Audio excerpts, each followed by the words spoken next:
Olá, estamos começando mais uma edição do programa Conexão Legislativa, trazendo os principais assuntos de São Paulo, sempre com a presença de parlamentares e membros da administração pública.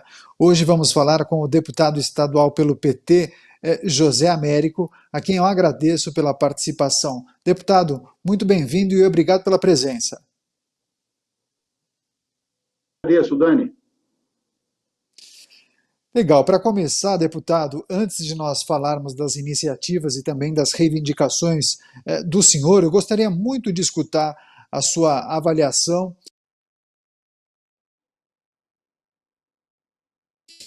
Não existe cura, o coronavírus, e as administrações, o executivo municipal, os executivos estaduais e também o governo estão tentando dar conta para atender as demandas da sociedade e também minimizar os impactos no sistema de saúde e também econômicos.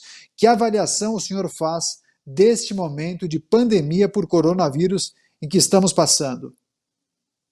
O Dani, olha, bom, em primeiro lugar, eu queria agradecer a oportunidade, né? Dizer o seguinte, eu acho que o governador de São Paulo, o João Dória, ele estou inicialmente defendendo o isolamento, né, das pessoas, que é a melhor forma que você tem para defender o sistema de saúde e as próprias pessoas, né?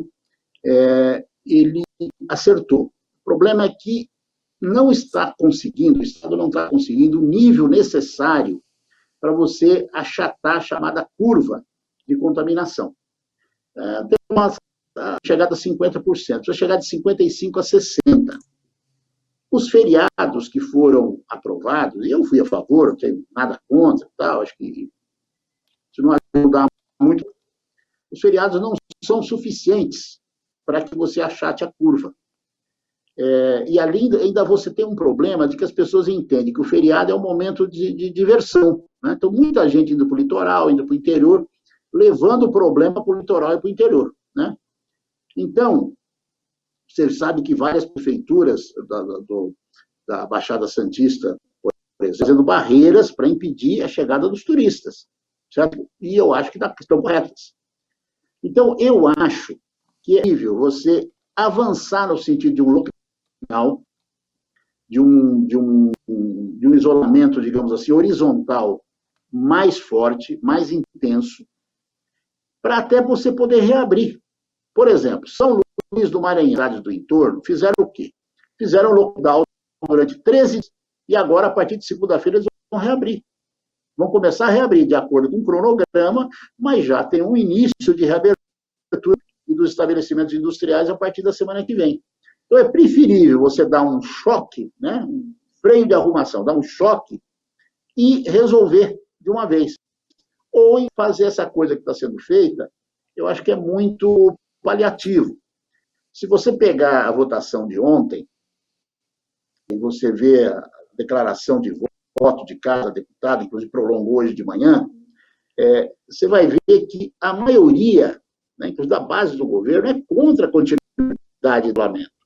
Na verdade, eles estão trocando o feriado porque eles temem que o governo decrete um lockdown. Então, por isso que eles estão aprovando o feriado. Isso não é. Nós precisamos ainda de isolamento, nós precisamos ainda baixar. Porque senão, Dani, quem vai sofrer é o povão. Né? Você tem assim, o empresário, ele tem o isolamento, usar máscara, tal, etc. Mas o seu funcionário não. O funcionário, no local de trabalho, ele pode ser preservado, não tem nenhum problema. Ele pode ser preservado. Mas ele vem no transporte e essa pessoa vai sofrer, ele vai pegar no transporte público.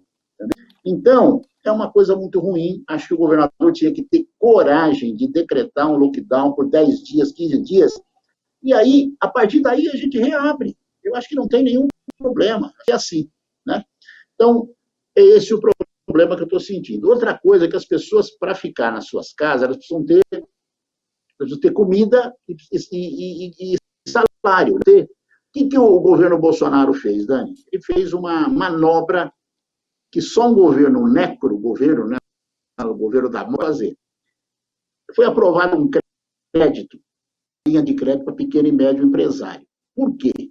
Por que essa linha de crédito? O pequeno e médio empresário poder tomar dinheiro emprestado e manter os seus funcionários, não é? Pois é, até agora, esse crédito acesso apenas de 5%.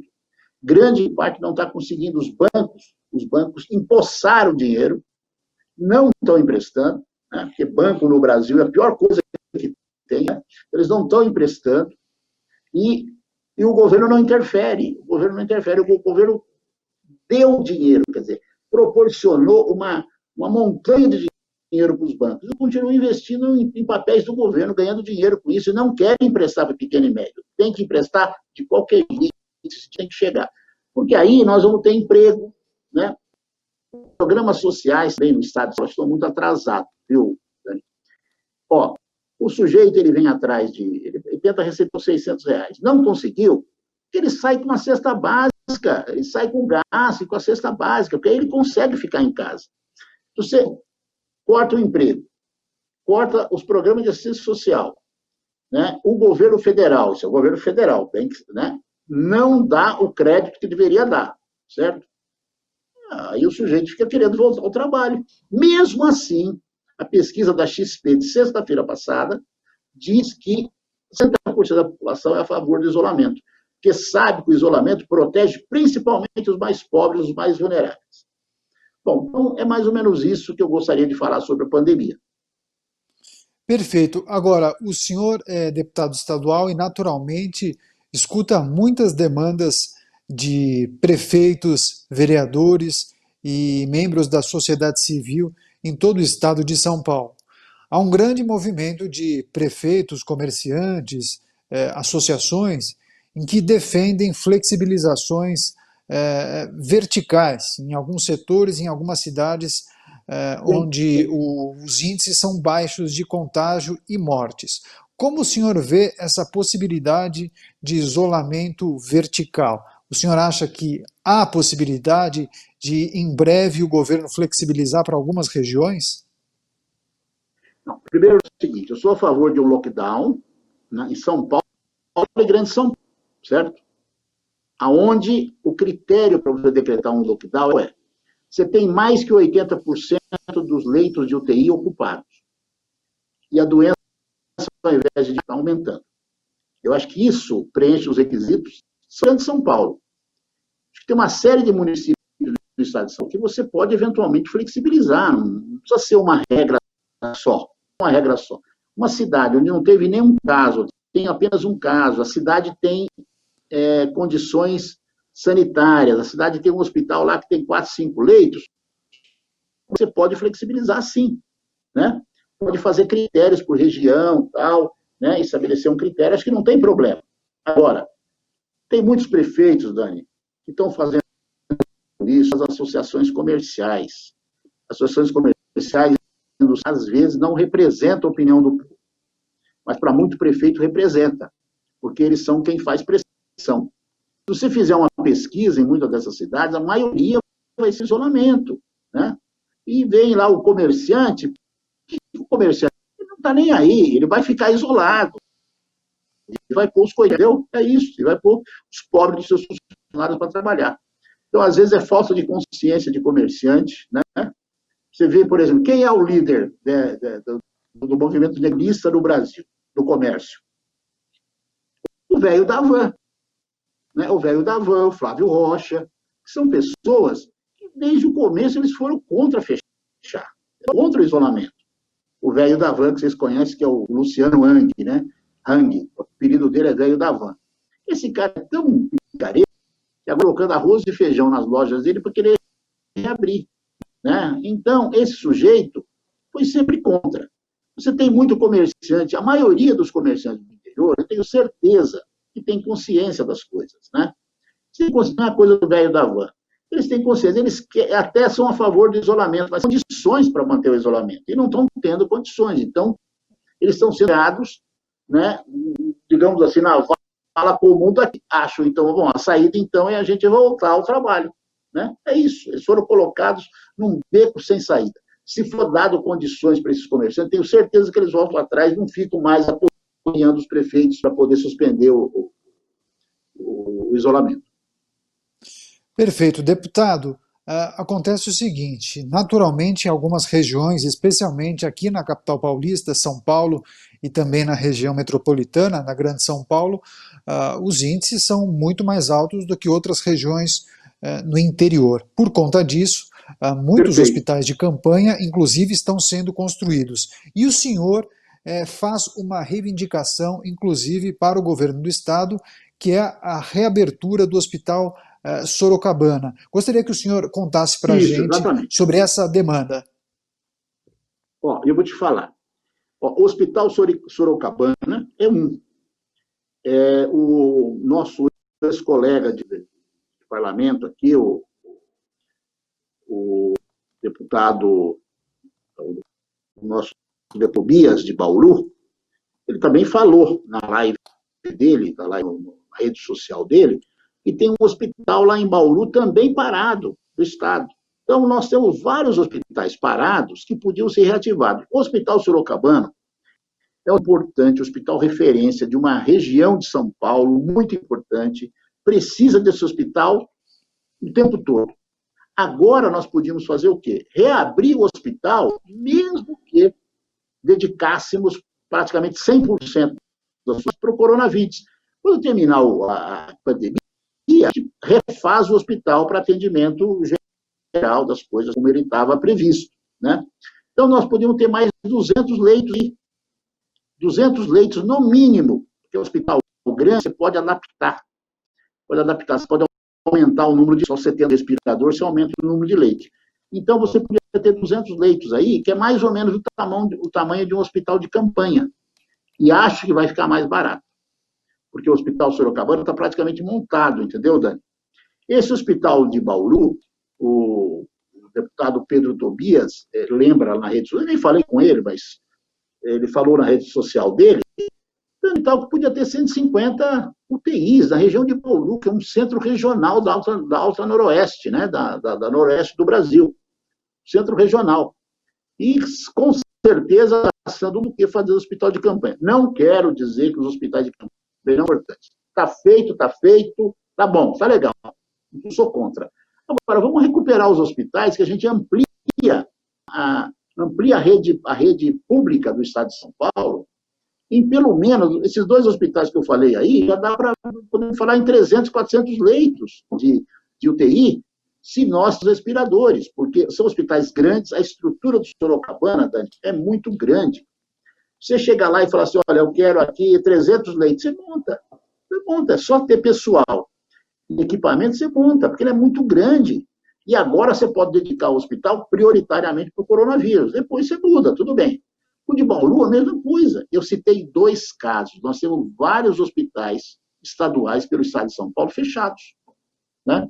Esses 2 casos já poderia dar um tapa, né? Assim, por assim dizer, em problemas que nós estamos sentindo agora por falta de leitos.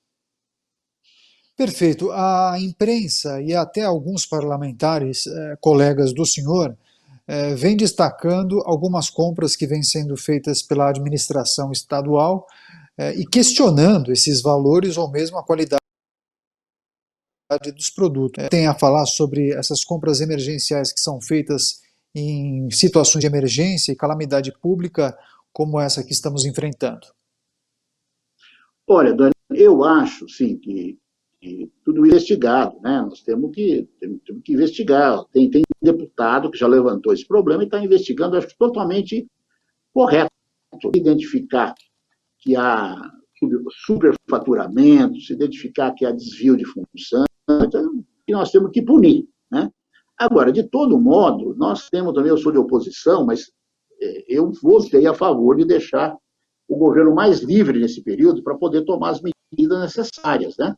Então, não acho que o fato de ter uma suspeita aí com relação a esses equipamentos, foi levantado por um grupo de parlamentares, não acho que isso justifica que a gente errou ao liberar as concorrências, ao aprovar o estado de calamidade pública, liberando o estado de fazer as concorrências. Eu acho que não. Eu acho que a gente tem que investigar, e se houver, tem, onde não tiver, não tem. Vou dar um exemplo errado, aonde está errado esse problema. Ó, a cloroquina não é alguma coisa avaliada pela Organização Mundial de Saúde, sequer pelas organizações de medicina do Brasil, certo? Pois bem, a não ser por esse grupo que está aí perto da Assembleia Legislativa, que estão vendendo cloroquina. É o grupo de vendedores da marca cloroquina. Pois bem, o Exército Brasileiro comprou matéria-prima para fazer cloroquina a 6 vezes, comprou da Índia, o preço é 6 vezes maior do que o preço praticado em geral, praticado até aqui no Brasil. Também alguma coisa isso está investigando. E no caso da cloroquina, Dani, vai ser um problema, porque a cloroquina não é aceita pela Organização Mundial de Saúde. A cloroquina não é aceita pela comunidade médica. Então, acho que é diferente. Se tiver problema nessa compra aqui em São Paulo, investigada, tal, etc., responsáveis serão punidos, mas são compras condizentes, digamos assim, o protocolo sanitário. A cloroquina, né, que eu acho também o pessoal podia se preocupar, a cloroquina não está no protocolo. E custa 6 vezes o normal. Se for comprar na Índia, uma coisa precipitada, mais por política do que por necessidade médica, né? Então, esse tipo de coisa acontece, mas não é isso que vai justificar a mudança de uma política mais flexível de compras do Estado para fazer frente à pandemia. Tá certo. Há mais ou menos uma semana, eu conversei com o colega de partido e também de Assembleia Legislativa do senhor, o deputado Paulo Fiorilo, e ele me falou sobre o projeto de lei que prevê a mudança na tributação do ITCMD, que é o Imposto Causa-Mortes, e o senhor é autor juntamente com ele. Eu gostaria que o senhor explicasse para a gente a importância dessa proposta. Dani, em primeiro lugar, queria dizer o seguinte, existe um mito no Brasil de que os ricos, de que todo mundo paga muito imposto. Você e eu pagamos muito imposto. Os ricos, o capital financeiro, esses não pagam muito imposto, não, viu? Existem 10 estados brasileiros que cobram hoje de alíquota do imposto sobre herança e doações.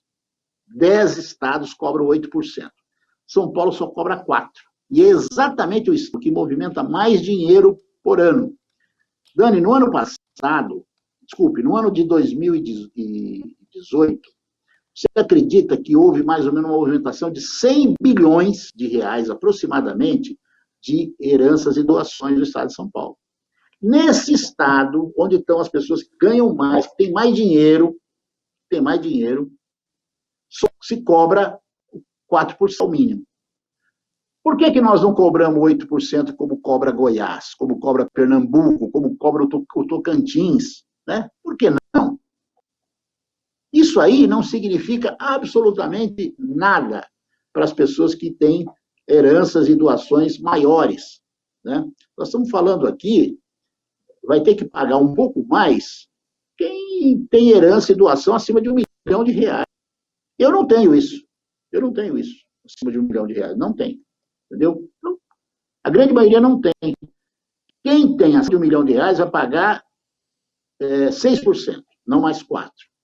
Quem tem R$2 milhões de doação ou de dinheiro vai pagar 7%, e 8% só acima de R$2 milhões. É um negócio impressionante, como que tem gente mesquinha, né, que que vê o imposto já fica contra tal. Se a gente conseguir aumentar para 8% de forma escalonada, como a proposta minha e do Paulo Fiorilo faz, nós escalonamos. Então, para você pagar 5%, hoje você paga 4%. Todo mundo paga 4%. Você pagar 5% é se você tiver R$1 milhão. Você vai pagar 6% se for R$1,5 milhão. Você vai pagar 1% se for acima de R$2 milhões. Né? Então, se você fizer isso, também se você fizer algumas correções que nós propomos na lei, né, deixando algumas coisas mais claras, você vai, o ano passado, o ano de 2018, que foi com base em 2018, foi mais ou menos 3 bilhões e 200 milhões que foram arrecadados. Com a nossa proposta também de mudança na lei que a gente faz, seria 6 bilhões de reais, ou seja, a gente arrecadaria quase 3 bilhões a mais. E esse dinheiro iria para onde? Né? Iria para a saúde, basicamente para a saúde, posta.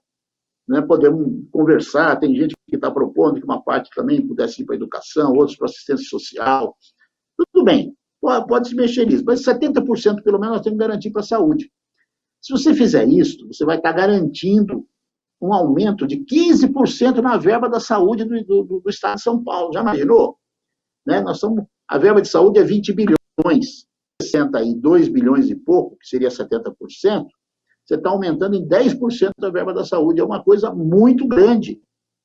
Né? Com o pessoal de hospital, o pessoal acha que aí sim vai ser um dinheiro bem-vindo e muito importante que nós vimos que nós precisamos aperfeiçoar nosso sistema de saúde público. Apesar do Estado de São Paulo ser o que tem o melhor sistema de saúde, precisa muito ainda, precisa de muito, e esse dinheiro pode vir a calhar. Em 4 anos, a gente estaria arrecadando 12 bilhões, e assim por diante. Né? Agora, como estão as negociações com a presidência da Casa, ou mesmo com os colegas, para a inclusão desse projeto de lei na pauta de votações e de apreciação nas comissões? Dani, olha, esse projeto está tendo uma tramitação normal, ou seja, não está em regime de urgência, porque nós entendemos que nesse momento, uma das prioridades nesse momento é um projeto de elaboração conjunta que está sendo conduzido pela mesa, e o deputado Vinícius Camarinha, que fez um excelente trabalho de junção de projetos, tal, etc. E agora nós vamos emendar esse projeto. Então, acho que isso é prioridade. Né? E algumas alternativas ao enfrentamento direto do coronavírus. Então, o projeto está tramitando normal. Mais para frente, a hora que passar essa loucura que todos nós estamos vivendo, então a ideia é a gente retomar e começar a discutir, começar a deixar rolar nas comissões, né? Como ele vai ter um funcionamento normal, digamos, uma tramitação normal, a gente também vai aferir as opiniões nas comissões, né? Ele vai por todas as comissões, porque como ele não é urgência, né? Ele vai passar por todas as comissões, de modo que a gente vai poder fazer o debate na Assembleia em cima das comissões, né? Antes de vir para o plenário. Perfeito. Deputado, para encerrar, nós falamos um pouco do impacto econômico na vida das pessoas em razão da pandemia, que paralisou parte da economia, e claro que o governo federal se mobilizou para ofertar algumas linhas de crédito para micro, pequenas e médias empresas e para as pessoas, cidadãos que não possuem trabalho registrado, ou mesmo os informais. Esses têm direito a um auxílio emergencial de R$600 por 3 meses. Na avaliação do senhor, essas medidas são adequadas, atendem às necessidades do povo brasileiro, ou o senhor acha que essas medidas ficaram aquém do que se esperava? Veja bem, vamos falar de 2 jeitos. É óbvio que sempre estão aquém das necessidades do povo brasileiro. A desigualdade econômica é muito grande, R$600 ou R$1.200 vai resolver o problema das pessoas. No entanto, eu acho que dentro do possível, se essas medidas fossem devidamente executadas, você teria uma resposta razoável, né? Porque eu estou imaginando, de um lado, R$600 ou R$1.200, e de outro lado, o crédito para as pequenas e médias empresas para elas manterem os seus funcionários. O raciocínio desse crédito aprovado pelo Congresso, qual era? Manter as empresas manterem os empregos. Então, quero dizer assim, você não precisaria dos R$600, uma parte da população não precisaria, por quê? Porque está esperando voltar ao trabalho. Né? Como o crédito não funcionou, Dani, você pode dizer assim que o governo sabotou, junto com os bancos, sabotaram o isolamento e sabotaram o combate à pandemia. Então, eles tornaram uma medida muito correta. Então, 40 bilhões foram liberados para ser emprestado. O governo federal liberou o chamado depósito compulsório. Né? Todo banco, né, para as pessoas entenderem, você é um banqueiro. você tem R$ 1 milhão em caixa. Então, você vai emprestar, aí o chefe da tesouraria do banco fala, não, Dani, você só pode emprestar 67%, porque 1/3 do dinheiro que você tem que ficar em caixa. Aliás, tem que ficar sob responsabilidade do Banco Central. É o chamado compulsório. O governo liberou praticamente todo o compulsório, que é uma monta de dinheiro. São quase R$ 1 trilhão na mão dos bancos. Quase 1 trilhão. E, no entanto, os 40 bilhões para emprestar para os pequenos e médios industriais não aconteceu até agora. 5% conseguiu pegar. Os bancos estão dificultando, criando problema. Dona Caixa Econômica Federal, o senhor Banco do Brasil também está atrapalhando, está dificultando. Entendeu? Então, na verdade, isso está sendo sabotado. Como os bancos vivem em função das normas do Banco Central, eu vou dizer que é o governo que está sabotando. Não, o dinheiro tem que chegar na ponta. O Brasil entregou dinheiro para essa gente, né? Entregou dinheiro para essa gente e não está acontecendo nada. Ô, Dani, o Brasil está há muito tempo com emissão de dinheiro, um dia eu posso explicar isso para vocês aqui no programa, com emissão de dinheiro baixa, ou seja, ele tem emitido muito pouco dinheiro, certo? Tem feito de outras formas. Então, o Brasil tem condições de emitir papel moeda, de emitir dinheiro na hora que ele quiser. O Brasil tem boas condições para emitir dinheiro. Então, você tem flexibilidade para produzir recurso nesse momento. Então, imaginava-se o seguinte, o Estado banca 3 meses ou 4 meses as empresas para não demitir ninguém. E aquelas pessoas que são informais, etc., vão receber 600 ou 1.200 reais, mais programas de assistência social com cesta básica, etc., etc. Uma parte está acontecendo, a parte principal, a questão dos empregos, não está acontecendo. Né? O governo federal, infelizmente, né, eu acho que está sabotando também um pouco por incompetência. Né?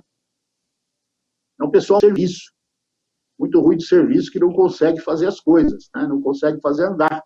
O próprio Paulo Guedes, né, outro dia falava, não, tem muito dinheiro, ele usou uma expressão muito boa, Dani, que é assim, tem muito dinheiro empossado. Empossado nos bancos. É isso mesmo, tem o dinheiro empossado. Eles deram dinheiro, os caras estão dando. Né? Se empresta, o quê? Num estado como São Paulo, que é um estado organizado, o que ia acontecer, gente? Grande parte das empresas iam pegar a grana em boas condições, juro baixíssimo, mantinha os funcionários.